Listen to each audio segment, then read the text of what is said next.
Hi, ಎಲ್ಲರಿಗೂ ನಮಸ್ಕಾರ. ಸುಮಶ್ರೀ ಕಿಚನ್ಗೆ ಸ್ವಾಗತ. ನಾನಿವತ್ತು ಬೆಳಿಗ್ಗೆ 4 ಗಂಟೆಯಿಂದನೇ ವ್ಲಾಗ್ನ ಶುರು ಮಾಡ್ತಾ ಇದ್ದೀನಿ. ಹಬ್ಬ ಎಲ್ಲ ಮುಗೀತು, ಬೆಂಗಳೂರಿಗೆ ಹೊರಟಿದ್ದೀವಿ. ಮೋಹಿತ್ಗೆ ಎಕ್ಸಾಮ್ಸ್ ನಡೀತಾ ಇದೆ. ಸೊ ಅವನು 7:30 ಅಷ್ಟೊತ್ತಿಗೆಲ್ಲ ಸ್ಕೂಲಿಗೆ ಹೊರಟ್ಬಿಡ್ತಾನೆ. ಅದಕ್ಕೆ ಅಷ್ಟರೊಳಗಡೆ ರೀಚ್ ಆಗ್ಬೋದು ಅಂತ ಹೇಳಿ ಬೆಳಿಗ್ಗೆ 4 ಗಂಟೆಗೆ ಎದ್ದು ಹೊರಟಿದ್ದೀವಿ. ಬೆಂಗಳೂರು ರೀಚ್ ಆಗೋಷ್ಟರೊಳಗಡೆ ಆಲ್ಮೋಸ್ಟ್ 6:47 ಆಗೋಯಿತು.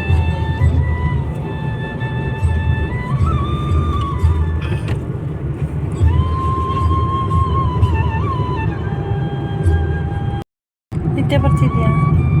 ಇವಾಗ ಬೆಳಿಗ್ಗೆ ಮಲ್ಕೊಳ್ಳಿಲ್ಲ, ಕಾರ್ಗತ್ತದ್ವಲ್ಲ, ಅವಾಗ ಮಲ್ಕೋಬೇಕು ತಾನೆ. ಇವಾಗ ಇನ್ನೇನು ಮನೆ ಬಂತು, ನಿದ್ದೆ ಬರ್ತಾ ಇದೆಯಾ?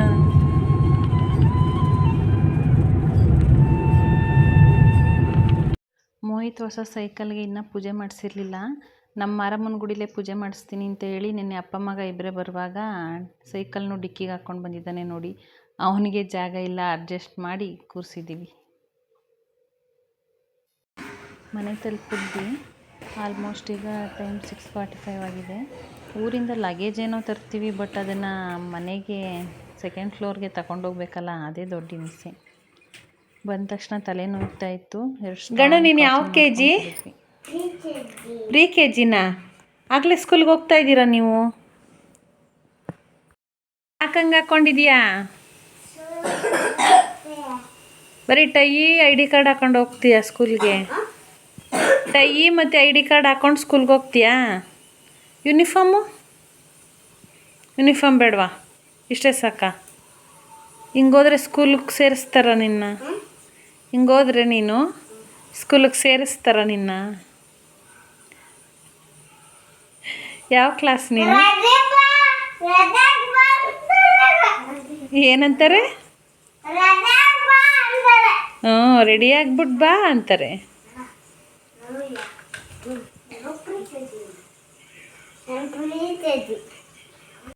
ಇವತ್ತೇನೋ ಅವ್ರ ಅಣ್ಣನ ಮೇಲೆ ಪ್ರೀತಿ ಸ್ವಲ್ಪ ಜಾಸ್ತಿ ಆಗಿಬಿಟ್ಟಿದೆ. ನಾನೇ ರೆಡಿ ಮಾಡ್ತೀನಿ ಅಂತೇಳಿ ಅವ್ರ ಅಣ್ಣಂಗೆ ಟೈ ID ಕಾರ್ಡು ಎಲ್ಲ ಅವರೇ ಹಾಕಿ ಸ್ಕೂಲಿಗೆ ರೆಡಿ ಮಾಡಿ ಕಳಿಸ್ತಾ ಇದ್ದಾರೆ. ನಾನು ಮಾಡ್ತೀನಿ ಬಿಡು ಅಂದರೂ ಕೇಳ್ತಿಲ್ಲ. ನಾನೇ ಮಾಡ್ತೀನಿ ಇವತ್ತು ಅಂತ ಅವನೇ ರೆಡಿ ಮಾಡ್ತಾ ಇದ್ದಾನೆ.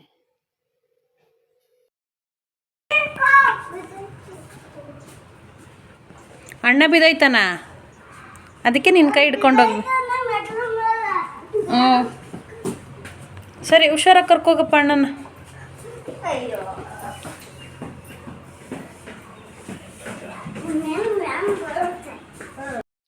ಬೆಳಿಗ್ಗೆ 3:30ಗೆ ಎದ್ದಿದ್ವಿ. ಅಲ್ಲದೆ ಅಷ್ಟು ದೂರದಿಂದ ಜರ್ನಿ ಮಾಡ್ಕೊಂಡು ಬಂದಿದ್ವಲ್ಲ, ಅದಕ್ಕೆ ಸ್ವಲ್ಪ ಟಯರ್ಡ್ ಅಂದಂಗೆ ಅನ್ನಿಸ್ತಾ ಇತ್ತು. ಸೊ ಪಾರ್ಕ್ಗೆ ಹೋಗಿದ್ದು ಬರೋಣ, ಎಲ್ಲ ಸರಿ ಹೋಗುತ್ತೆ, ಸ್ವಲ್ಪ ಮೂಡ್ ಚೇಂಜ್ ಆಗುತ್ತೆ ಅಂತ ಹೇಳಿ ಪಾರ್ಕ್ಗೆ ಹೋಗ್ತಾ ಇದ್ದೀವಿ.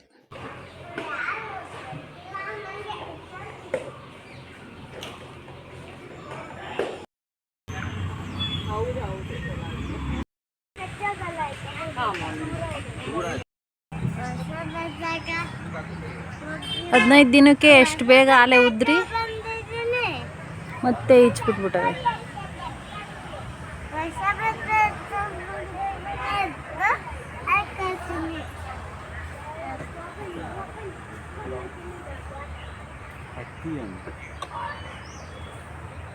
ಈ ಗಸಗಸೆ ಮರದ ಹಣ್ಣಿರುತ್ತಲ್ವ, ಅದನ್ನು ನಾನು ನನ್ನ ಮಕ್ಕಳು ಎಲ್ಲ ತಿಂತೀವಿ. ಚೆನ್ನಾಗಿರುತ್ತೆ ಏನೋ ಒಂಥರ ತಿನ್ನೋದಕ್ಕೆ. ನಮ್ಮ ಮೋತಗಂತೂ ತುಂಬ ಇಷ್ಟ. ಅವನು ಸಂಡೇಸ್ ಪಾರ್ಕಿಗೆ ಬಂದಾಗೆಲ್ಲ ಹಣ್ಣು ಹುಡ್ಕೋದೇ ಅವನಿಗೆ ಒಂದು ದೊಡ್ಡ ಕೆಲಸ. ಗಣು ತಗೋ ಹಣ್ಣು. ಅಪ್ಪ ತಿನ್ನಿಸ್ತಾರೆ, ತಿನ್ನು. ನೋಡು, ಸ್ವೀಟದು ಚೆನ್ನಾಯ್ತಾ? ಚೆನ್ನಾಗಿದೆಯಾ ಗಣು? ಹೇಗಿದೆ ಗಣು? ಸೂಪರ್. ಇನ್ನೊಂದು ಬೇಕಾ?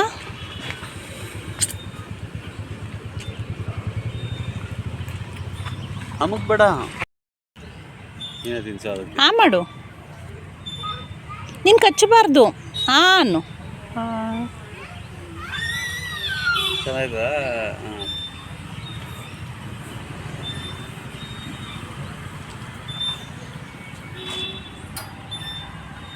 ಸಲ್ವಲ್ಲ ಬಕ್ಕೊಂಡು ಕುತ್ಕೊಬಿಡ್ತೀಯ. ನಾಚಿಕೆನಾ ಇಲ್ಲ ಭಯನಾ?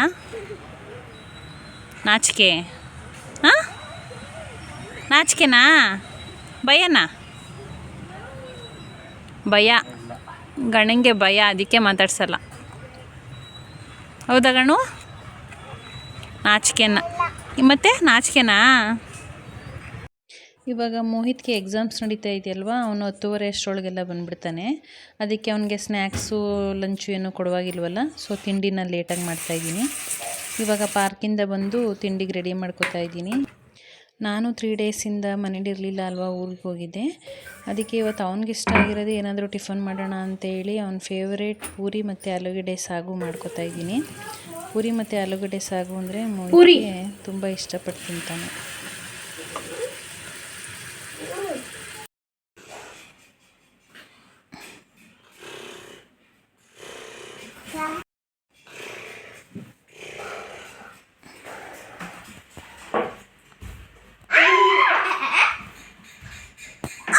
ಇಬ್ಬರು ಏನು ಮಾಡ್ತಾಯಿದ್ದೀರಾ?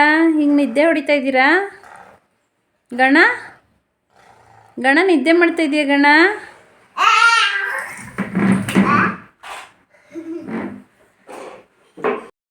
ಊರಿಂದ ಬರ್ತಾ ನುಗ್ಗೆಕಾಯಿ ತೊಗೊಂಡು ಬಂದಿದ್ದೆ.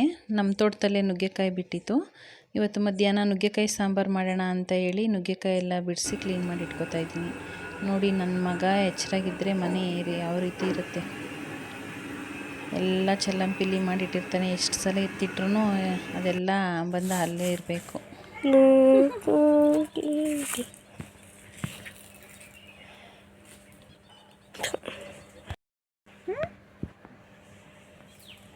ಇಷ್ಟ ಆಯಿತಾ? ರಿಯಲ್ಲೇ ಚೆನ್ನಾಗಿತ್ತಲ್ವ ಆಟಾಡೋಕ್ಕೆ? ಬರ ಕಟ್ಟಿದ್ರು ಸೀರೆನ ನಮ್ಮ ಗಣ ಆಟ ಆಡಲಿ ಅಂತ. ಯಾರೋ ಕಟ್ಟಿದ್ದು?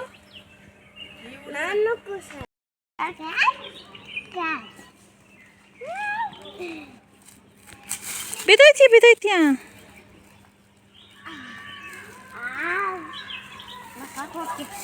ಓ, ಯಾಕೋ ಮಲ್ಕೊಬಿಡ್ತಿ ಹಿಂಗೆ? ಅವ್ರಮ್ಮ ಹೋಯ್ತವ್ರಲ್ಲ, ಅದಕ್ಕೆ ನೋಡ್ತಾ ಇತ್ತು ಅದು ಓಡೋಕ್ಕೀಗ.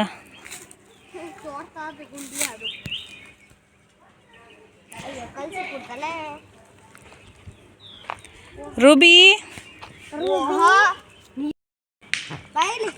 ಅದು ವಾಶ್ರೂಮ್ ಬರಲಿ. ವಾಶ್ರೂಮ್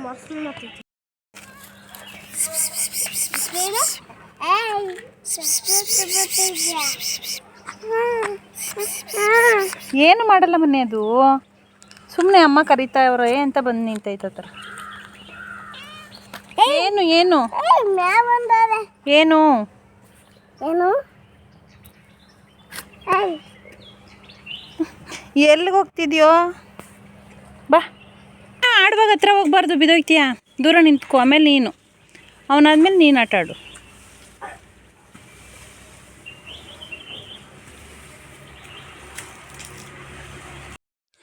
ತುಳಸಿ ಮತ್ತು ದೊಡ್ಡಪತ್ರೆನ ಗಣ ಇಷ್ಟಪಟ್ಟು ತಿಂತಾನೆ. ನಾವು ಆಟ ಆಡೋದಕ್ಕೆ ಹೋಗ್ತೀವಲ್ವ, ಅಲ್ಲಿ ಅವ್ರ ಮನೆ ಹತ್ರ ತುಳಸಿ ದೊಡ್ಡಪತ್ರೆ ಎಲ್ಲ ಹಾಕಿದ್ದಾರೆ. ಅದನ್ನು ನೋಡಿ ತಿನ್ನಬೇಕು ಅಂತೇಳಿ ಯಾವ್ಯಾವುದೋ ಸೊಪ್ಪೆಲ್ಲ ಕಿತ್ಕೊಂಡು ದೊಡ್ಡಪತ್ರೆ ಅಂತ ಹೇಳಿ ತಿಂತಾ ಇದ್ದಾನೆ. ನಾನು ಕಿತ್ಕೊಡ್ತೀನಿ, ನೀನು ಯಾವ್ಯಾವುದೋ ಸೊಪ್ಪು ಕಿತ್ಕೊ ತಿನ್ನಬಾರ್ದು ಆಯಿತಾ? ದೊಡ್ಡಪತ್ರೆ ಬೇಕಾ? ಈ ತುಳಸಿ ತಿನ್ಬಿಡು ಆಯಿತಾ, ಆಮೇಲೆ ದೊಡ್ಡಪತ್ರೆ ಕಿತ್ಕೊಡ್ತೀನಿ.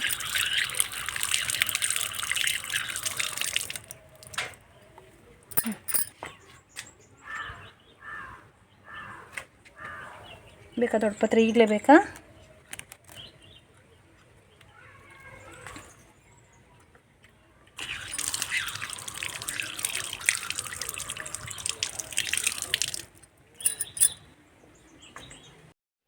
ತುಳಸಿ ಮತ್ತು ದೊಡ್ಡಪತ್ರೆ ಮಕ್ಕಳು ಆರೋಗ್ಯಕ್ಕೆ ತುಂಬಾ ಒಳ್ಳೆಯದು. ಇದನ್ನು ತಿನ್ನೋದ್ರಿಂದ ಕೋಲ್ಡು ಮತ್ತು ಕಾಫು ಬರೋದು ಸ್ವಲ್ಪ ಕಂಟ್ರೋಲ್ ಆಗುತ್ತೆ. ಕೆಮ್ಮು ನೆಗಡಿ ಆದಾಗ ಇದನ್ನು ಅರ್ದು ಇದ್ರ ರಸನ ಮಕ್ಕಳಿಗೆ ಕುಡಿಸ್ತೀವಿ. ಇದು ಕೆಮ್ಮು ಬಾಲ್ ಕೊಟ್ಟನಾ ಕಡಿಮೆ ಮಾಡುತ್ತೆ. ಹಾಕು ಅಣ್ಣಂಗೆ, ಹಾಕು ಕ್ಯಾಚ್ ಹಾಕು, ಅಣ್ಣಂಗೆ ಕ್ಯಾಚ್ ಹಾಕು ಚಿನ್ನ. ಮತ್ತೆ ಹೇಳ್ಬಾರ್ದು. ಮಾತಾಡಲ್ವಾ ಇವತ್ತು ನೀನು? ಏ ಚಿನ್ನಿ, ಇಲ್ಲಿ ನೋಡು, ಮಾತಾಡ್ಸಲ್ವ ನೀನು ನನ್ನನ್ನು?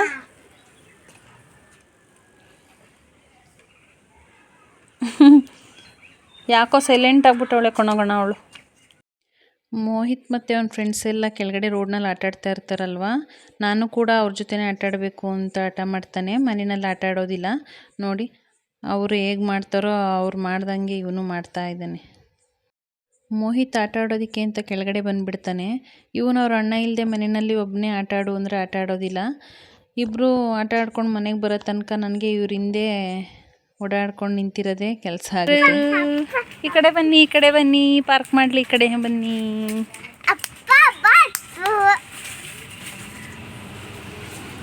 ಅಪ್ಪ ಬಂದರು. ಅಪ್ಪನ ಜೊತೆಯಲ್ಲಿ ಯಾರೋ ಬಂದರು. ಯಾರು ಬಂದರು? ಗೆಸ್ಟ್ ಬರ್ತಾ ಇದ್ದಾರೆ. ಗೆಸ್ಟು ನಾನು ಯಾರಪ್ಪ ಬಂದ್ಬಿಟ್ರು ನಮ್ಮ ಮನೆ.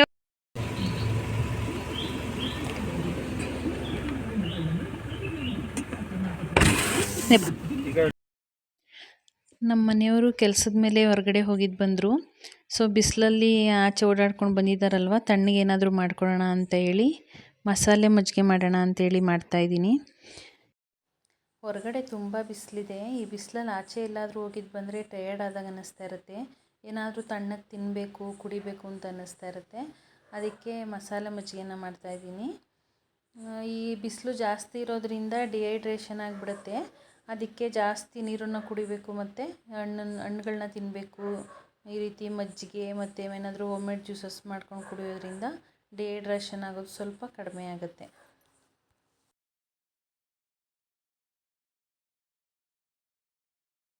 ಮನೆ ಹತ್ರ ಕಾರನ್ನ ಮಾರ್ಕೊಂಡು ಬಂದಿದ್ದರು. ಚೆನ್ನಾಗಿತ್ತು ಅಂತ ಹೇಳಿ ತಗೊಂಡಿದ್ದೆ. ಇವತ್ತು ಸಂಜೆಗೆ ಕಾರ್ನ್ ಚಾಟ್ ಮಾಡೋಣ ಅಂತ ಹೇಳಿ ರೆಡಿ ಮಾಡ್ಕೊತಾ ಇದ್ದೀನಿ. ಕವರ್ ಅಪ್ಪನ ಕೈಲಿ ಬಿಚ್ಚಿಸ್ಕೊಳ್ಳಿ. ಬರುತ್ತಾ ನಿಮಗೆ ಬಿಚ್ಚಕ್ಕೆ? ಬಂತಾ? ಈಗ ಅದು ಎಲ್ಲ ಬಿಚ್ಚಾಕಿ.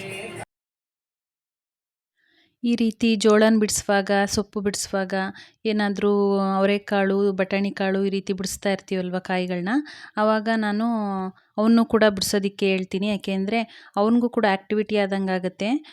ನನಗೂ ಸ್ವಲ್ಪ ಅವ್ನು ತೀಟೆ ಮಾಡೋದನ್ನು ಕಂಟ್ರೋಲ್ ಮಾಡ್ದಂಗೆ ಅನಿಸುತ್ತೆ. ಮಕ್ಕಳುಗಳಿಗೆ ಚೆಲ್ತಾರೆ ಅಂತ ಹೇಳಿ ಈ ರೀತಿ ಎಲ್ಲ ಮಾಡುವಾಗ ಬೇಡ ನಾನೇ ಬಿಡಿಸ್ಕೊತೀನಿ ಹೋಗು ಅಂತ ಹೇಳಿದ್ರೆ ಅವ್ರೇನು ಮಾಡ್ತಾರೆ, ಕ್ಯೂರಿಯಾಸಿಟಿ ಇರುತ್ತೆ ಹೇಗೆ ಮಾಡ್ತಾರೆ, ನಾನು ಮಾಡಬೇಕು ಅಂತ ಇನ್ನೂ ಜಾಸ್ತಿ ಹಠ ಮಾಡ್ತಾರೆ. ಅದ್ರ ಬದಲಿಗೆ ಏನು ಚೆಲ್ಲಿದ್ರೆ 2 ಕಾಳು ಚೆಲ್ತಾರಲ್ವ, ಕ್ಲೀನ್ ಮಾಡ್ಕೊಂಡ್ರಾಯ್ತು ಅಂತ ಹೇಳಿ ಅವ್ರನ್ನೂ ಇನ್ವಾಲ್ವ್ ಮಾಡಿಕೊಂಡ್ರೆ ಅವ್ರಿಗೂ ಆ್ಯಕ್ಟಿವಿಟಿ ಆದಂಗೆ ಆಗುತ್ತೆ. ಅವ್ರಿಗೆ ಫಿಂಗರ್ಸ್ ಆ್ಯಕ್ಟಿವಿಟಿ ಅಂತ ಹೇಳ್ತಾರಲ್ವ, ಈಗ ಸ್ಕೂಲ್ಗಳಲ್ಲೆಲ್ಲ ಅದನ್ನೇ ಒಂದು ಇದು ಮಾಡ್ತಾರೆ. ನರ್ಸರಿಲೆಲ್ಲ ಫಿಂಗರ್ ಆ್ಯಕ್ಟಿವಿಟಿ ಮಾಡಿಸ್ತೀವಿ ಅಂತ, ಏನಾದರೂ ಕೌಂಟ್ ಮಾಡಿಸೋದು ಇದು, ಆ ರೀತಿ ಅವ್ರಿಗೂ ಆ್ಯಕ್ಟಿವಿಟಿ ಆದಂಗೆ ಆಗುತ್ತೆ, ಟೈಮ್ ಪಾಸ್ ಆಗುತ್ತೆ. ಜೊತೆಗೆ ಮಮ್ಮಿಗೆ ಹೆಲ್ಪ್ ಮಾಡ್ಕೊಡ್ತಾ ಇದ್ದೀನಿ ಅಂತ ಹೇಳಿ ಅವ್ರಿಗೂ ಏನೋ ಒಂದು ರೀತಿ ಖುಷಿ ಅನ್ನಿಸ್ತಾ ಇರುತ್ತೆ. ನನ್ನ ಮಗ ಅಂತೂ ಏನಾದರೂ ನನಗೆ ಕೆಲಸ ಮಾಡಿಕೊಟ್ಟಿದ್ದ ದಿನ ಏನೋ ಮಾಡಿಕೊಟ್ಟೆ ಅಮ್ಮಂಗೆ, ನಾನು ಹೆಲ್ಪ್ ಮಾಡಿದೆ ಅನ್ನೋ ಥರ ಅವನಿಗೆ ಏನೋ ಒಂದು ರೀತಿ ಪ್ರೌಡ್ ಫೀಲ್ ಆಗ್ತಾ ಇರುತ್ತೆ. ಅಮ್ಮ ನಾನು ನಿಮಗೆ ಹೆಲ್ಪ್ ಮಾಡ್ಕೊಡ್ತೀನಲ್ವಾ ಅಂತ ಹೇಳ್ತಾನೆ ಇರ್ತಾನೆ. ಅವನಿಗೆ ನನಗೆ ಈ ರೀತಿ ಏನಾದರೂ ಮಾಡಿಕೊಟ್ಟೋ ದಿನ ಏನೋ ಒಂದು ರೀತಿ ಖುಷಿಯಾಗಿರ್ತಾನೆ. ಎಲ್ಲಿಗಾಗ್ತೀಯ ಗಣು? ಎಲ್ಲಿಗಾಗ್ತೀಯ?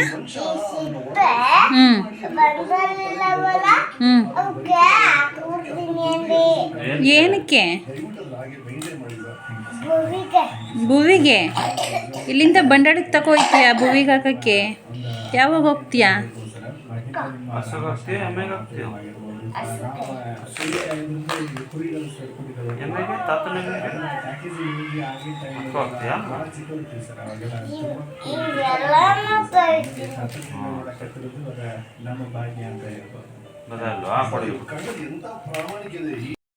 ಇವತ್ತು ಬೆಂಗಳೂರಿನಲ್ಲಿ ಮಳೆ ಬರೋ ಥರ ಅನ್ನಿಸ್ತಾ ಇತ್ತು. ನೋಡಿ ಮೋಡ ಎಲ್ಲ ಫುಲ್ಲು ಕ್ಲೌಡಿ ಆಗಿದೆ. ಮಳೆ ಬರುತ್ತೆ ಅಂತ ಅಂದ್ಕೊಂಡ್ವಿ, ಬಟ್ ಅದು ಸಂಜೆ ಬರಲಿಲ್ಲ. ಫುಲ್ಲು ಸುಂಟ್ರು ಗಾಳಿ ಥರ ಆಗಿಬಿಡ್ತು. ಇವಾಗ ಬಿಸಿಲಿಗೆ ಹೇಗಿದೆ ಅಂದರೆ ಸೆಕೆ ತಡೆಯೋದಕ್ಕೆ ಆಗಲ್ಲ, ಅಷ್ಟೊಂದು ಬಿಸಿಲಿದೆ.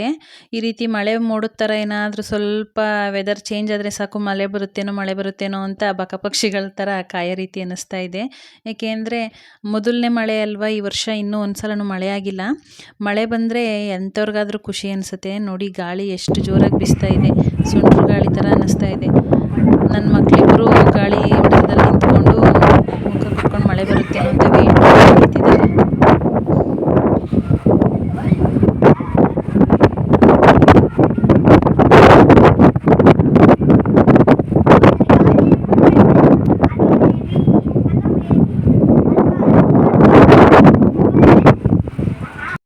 ಹೊರಗಡೆ ವೆದರ್ ಕೂಡ ಮಳೆ ಬರೋ ರೀತಿ ಇತ್ತು. ಏನಾದರೂ ತಿನ್ನಬೇಕು ಅಂತ ಅನ್ನಿಸ್ತಾ ಇತ್ತು. ಅದಕ್ಕೆ ಸಿಂಪಲ್ಲಾಗಿ ಕಾರ್ನ್ ಚಾಟ್ ಮಾಡೋಣ ಅಂತ ಮಾಡ್ಕೊತಾ ಇದ್ದೀನಿ. ಇದನ್ನು ಮಾಡೋದಕ್ಕೆ ಮೊದಲಿಗೆ ಕಾರ್ನ ಸ್ವಲ್ಪ ಬೇಯಿಸ್ಕೊಂಡಿದ್ದೀನಿ.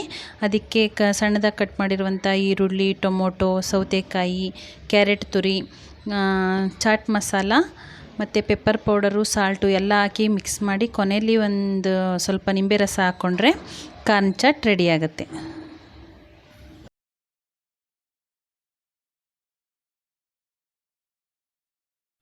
ಸಂಜೆನೇ ಮಳೆ ಬರುತ್ತೆ ಅಂತ ಅಂದ್ಕೊಂಡಿದ್ವಿ, ಬರಲಿಲ್ಲ. ಮಳೆ ಸ್ವಲ್ಪ ಲೇಟಾಗಿ ಶುರುವಾಯಿತು. 7:30 8 ಗಂಟೆ ಹಿಂಗೆ ಶುರುವಾಯಿತು ಮಳೆ. ರಾತ್ರಿ 10:30 11 ಗಂಟೆ ಆದರೂ ಇನ್ನೂ ಬರ್ತಾನೇ ಇತ್ತು. ಈ ವ್ಲಾಗ್ನ ಇವತ್ತಿಗೆ ಇಲ್ಲಿಗೆ ಎಂಡ್ ಮಾಡ್ತಾ ಇದ್ದೀನಿ. ಇದೇ ರೀತಿ ವ್ಲಾಗ್ಸ್ಗಳು ಬೇಕು ಅನ್ನೋದಾದರೆ ಸುಮಾಶ್ರೀ ಕಿಚನ್ ಚಾನಲ್ನ ಸಬ್ಸ್ಕ್ರೈಬ್ ಮಾಡ್ಕೊಳ್ಳಿ, ಲೈಕ್ ಮಾಡಿ, ಶೇರ್ ಮಾಡಿ, ಕಮೆಂಟ್ ಮಾಡಿ. Thank you.